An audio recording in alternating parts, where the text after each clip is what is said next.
Sir எனக்கு வந்துட்டு ஒரே ஒரு ஆதங்கம் தான். என்னன்னு கேட்டீங்கன்னா, இன்னைக்கு எதிர்க்கட்சியில இருந்துட்டு ஆளுங்கட்சியை குறை சொல்றாங்க. அதுவே இன்னைக்கு அவங்களுக்கு அந்த கட்சியில வேல்யூ இல்ல அப்படிங்கும்போது எதிர்க்கட்சிக்கு போறாங்க. அப்படிங்கும்போது நம்ம வந்து அந்த தலைவரை பார்க்க கூடாது. நம்மளுக்கு யார் நல்லா செய்யறாங்க, அவங்களுக்கெல்லாம் வந்து என்ன முக்கியம்னா அவங்களுக்கான போஸ்டிங் முக்கியம். அவங்களுக்கு வந்துட்டு அந்த செல்வாக்கு அதெல்லாம் அவங்க பார்ப்பாங்க சார். நம்ம பார்க்க வேண்டியது நமக்கு செய்யறாங்களா, எல்லாமே அரசியல் எதிர்ப்பை செய்யறாங்களா. தக்க வச்சுக்கிறதுக்காக செய்யறாங்கன்னு சொல்றீங்க. இன்னைக்கு நான் இந்த எதிர்க்கட்சியில இருக்கேன்னா ஆளுங்கட்சியை வந்து நான் தப்பா பேசுறேன், எதிர்க்கிறேன். ஆனா நான் எனக்கு இந்த கட்சியில எனக்கு வேல்யூ இல்ல அப்படின்னா நான் அந்த ஆளுங்கட்சிக்கே போறேன்.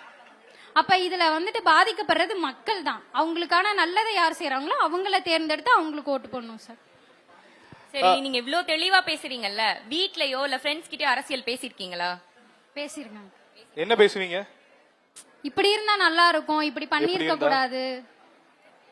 ஒரு சில விஷயம் நியூஸ்ல பாக்கும் போதெல்லாம் பாக்குறோம்ல ஓகே. சார்.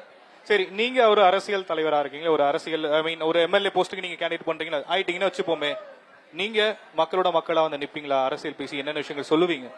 கண்டிப்பா சொல்லுவேன் சார். என்ன மாதிரி விஷயங்கள் சொல்லுவீங்க? அவங்க ஒரு உதாரணத்துக்கு நான் கேக்குறேன். நீங்க ஒரு எம்எல்ஏ, ஓகே, ஒரு பெண் எம்எல்ஏ. இன்னைக்கு அரசியல்ல பெண்களுடைய பங்கு அப்படிங்கறது ரொம்ப கம்மி. நான் இல்லைன்னு சொல்லல, அவங்களும் முன்வர வேண்டும். என்னுடைய கேள்வி அடுத்து அதுதான் இருக்க போது. பட் அதுக்கு முன்னாடி உங்ககிட்ட கேட்கிறேன், நீங்க ஒரு பெண் எம்எல்ஏவா இருக்கிறீங்க, என்னென்ன விஷயங்கள் செய்வீங்க? மக்களோட மக்களா கலந்து பேசணுமா? என்ன பண்ணுவீங்க ஆக்சுவலா? நான் வந்து இப்ப எம்எல்ஏவா இருந்தேன் அப்படின்னா, இப்ப நான் ஒரு கட்சியில இருக்கேன்னா, என் கட்சியில இருக்கவங்க ஒரு தப்பு பண்றாங்க அப்படின்னா அவங்களுக்கு நான் சப்போர்ட் பண்ண மாட்டேன் சார். அதாவது எங்க தப்பு நடந்தாலும் அதை நான் தட்டி கேட்பேன் அப்படின்ற மாதிரி எங்க சைடு மாணவி சொல்லியிருக்காங்க. ரொம்ப அருமை.